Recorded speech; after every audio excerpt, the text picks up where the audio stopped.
Pemirsa, setelah hampir 3 bulan ditiadakan, hari ini Hari Bebas Kendaraan Bermotor atau Car Free Day resmi digelar kembali di Jakarta.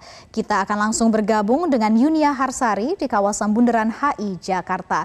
Ya, selamat siang Yunia, seperti apa Yunia situasi saat ini? Apakah masih banyak warga yang berolahraga di kawasan Car Free Day?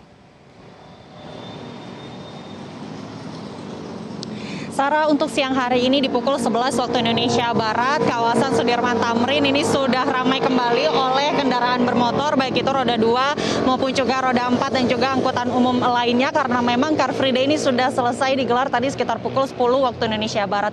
Namun kalau kita berbicara tentang bagaimana penyelenggaraan Car Free Day di hari pertama digelarnya Car Free Day sejak awal pandemi COVID-19 di Indonesia, bisa dikatakan sangat ramai dan sangat padat oleh masyarakat yang baik itu bersepeda maupun berolahraga lari seperti itu. Meskipun aparat ini sudah berusaha untuk memisahkan antara pesepeda dan pelari ini dengan 3 lajur di sebelah kanan ini untuk para pesepeda dan 1 lajur di sebelah kiri. Ini adalah untuk pelari, namun karena padatnya masyarakat yang antusias untuk menikmati Car Free Day yang pertama kali ini setelah masa pandemi, mereka bercampur satu sama lain. Dan kalau kita tahu sebelum pandemi COVID-19 di area kawasan Bundaran HI ini sering digunakan untuk beristirahat atau berfoto-foto sejenak. Nah, ini tadi terjadi kerumunan masyarakat yang ada di kawasan Bundaran HI. Mereka yang berolahraga baik itu bersepeda maupun berolahraga lari, ini banyak yang beristirahat sejenak di kawasan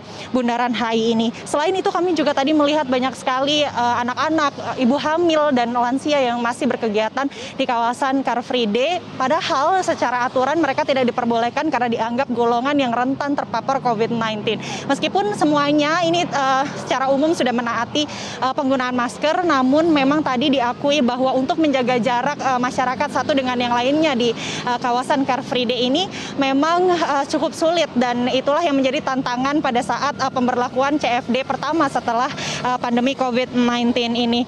Meski demikian, ada aturan-aturan lainnya yang masih tetap ditaati oleh masyarakat DKI Jakarta. Salah satunya yang terlihat jelas ini tidak ada lagi pedagang kaki lima yang terlihat berjualan di kawasan Sudirman Tamrin saat CFD berlangsung, karena sekali lagi ini untuk mengurangi potensi kerumunan di tengah masyarakat. Pemprov DKI juga menganjurkan beberapa hal jika Anda ingin datang ke Car Free Day untuk minggu depan, karena hari ini sudah selesai, yakni Anda harus melakukan self assessment terlebih dahulu. Jika Anda merasa memiliki gejala demam, batuk dan pilek, Anda disarankan untuk tidak berkegiatan di Car Free Day. Dan selain itu, selain tadi mengenakan masker, juga harus membawa perlengkapan lainnya seperti masker cadangan, lalu kemudian tisu basah, tisu kering, lalu membawa botol minum sendiri, dan juga hand sanitizer. Meskipun ini terpantau oleh kami, Pemprov DKI Jakarta juga sudah menyiapkan titik cuci tangan di beberapa tempat atau beberapa lokasi di kawasan Sudirman Tamrin yang dapat digunakan oleh masyarakat untuk cuci tangan selama berkegiatan di kawasan Car Free Day. Sarah. Ya Yunia, melihat keramaian terjadi pagi hari tadi, langkah apa yang diambil aparat keamanan untuk tetap menjaga protokol kesehatan di tengah kepadatan tadi?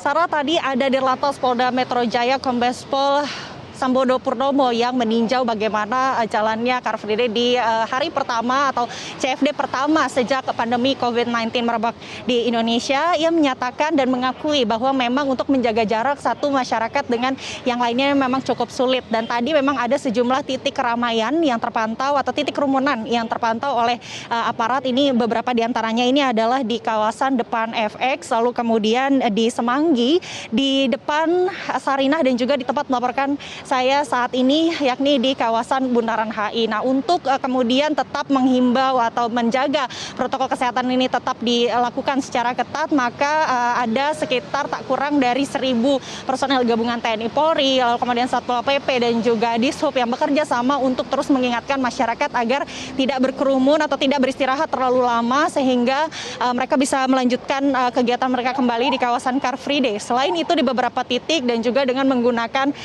peralatan mobile itu aparat selalu berkeliling untuk mengingatkan masyarakat di titik-titik keramaian tersebut agar segera melanjutkan perjalanan agar tidak terjadi kerumunan. Dan memang ini adalah satu hal yang akan dipantau ke depannya akan seperti apa, karena memang keputusan nanti apakah Car Free Day minggu depan akan diadakan kembali atau tidak berkaca dari Car Free Day pada hari ini akan ditentukan atau keputusannya akan berada di tangan Gubernur Anies Baswedan. Untuk sanksi sendiri, Sarah, hingga saat ini memang belum ada sanksi yang diberlakukan. Sejauh ini hanya ditegur untuk tidak berkerumun, dan kemudian karena semuanya sudah terlihat menggunakan masker, jadi tidak ada sanksi bagi mereka yang tidak menggunakan masker di kawasan Car Free Day. Sementara demikian, Sarah, kembali ke Anda. Ya, terima kasih Yunia Harsari melaporkan langsung dari kawasan Bundaran HI Jakarta.